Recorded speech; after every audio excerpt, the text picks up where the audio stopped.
I'm the president of the Maine AFL-CIO.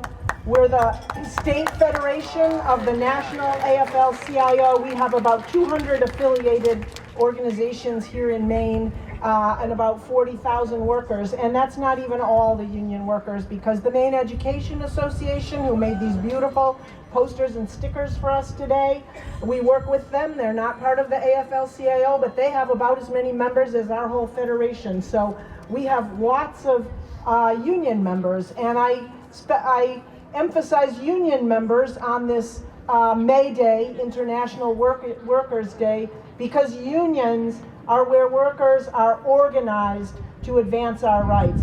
Every worker matters, and unions are where the collective power of workers and the collective voice of workers comes together to make change, to make good change.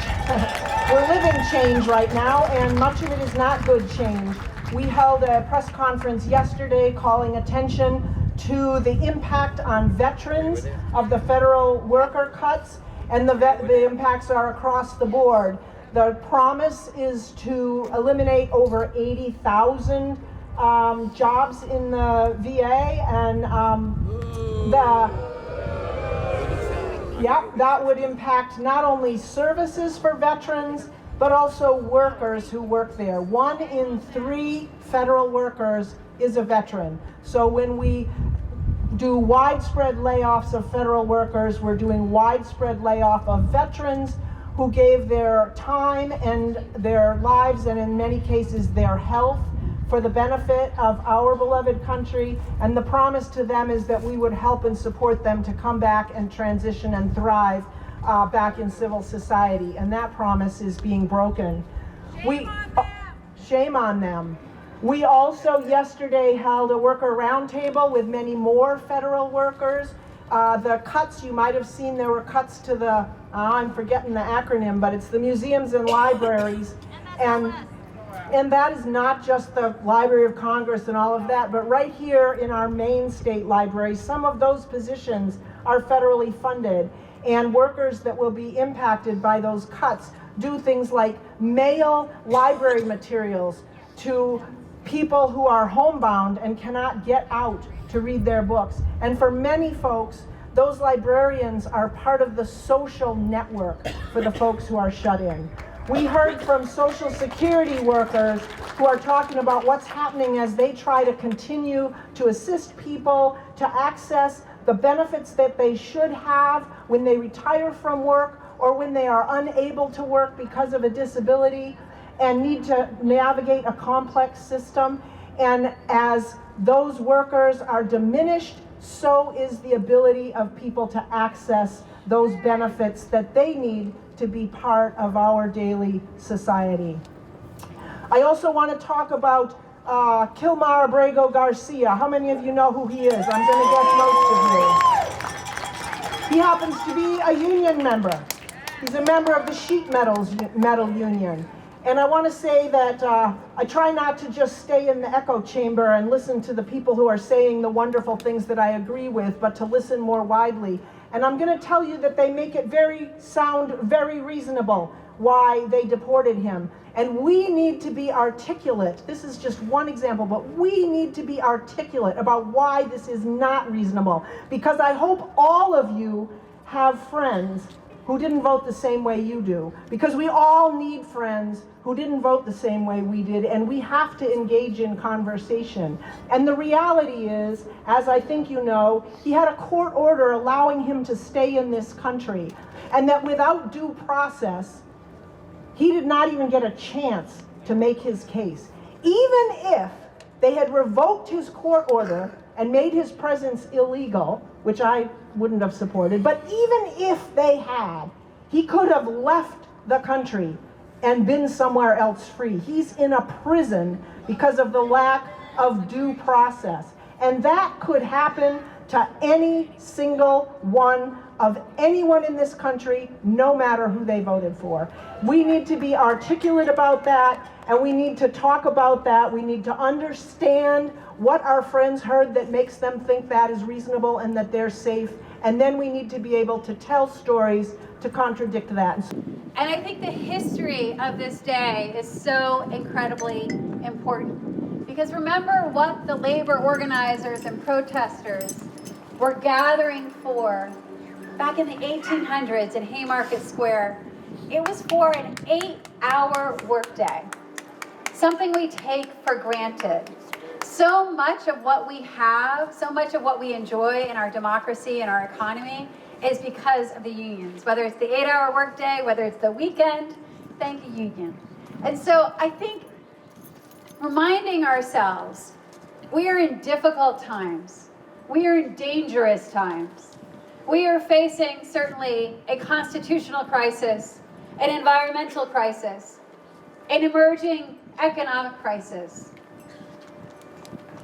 Billionaires and autocrats at the top seek to sow hate and division and fear. They're dismantling and destroying so much of what we care about.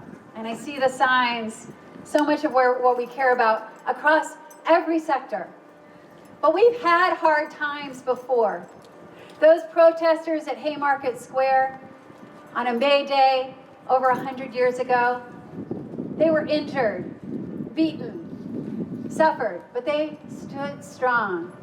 And because we stand on the shoulders of giants, we stand on the shoulders of ordinary people, just like every one of us today, coming together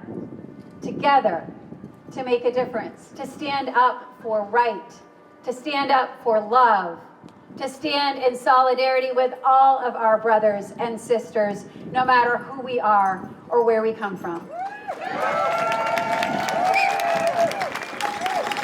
So thank you. Thank you to the AFL-CIO. Thank you to the Maine State Employees Association and a tremendous partner. Thank you to all of the union organizers, all of the union workers, the laborers here in this audience, and thank you to all of the allies standing up. There are more of us than there are of them. We're already making our voices heard and making a difference. The road may be long, there will be more difficulty, there will be more trouble before this is done.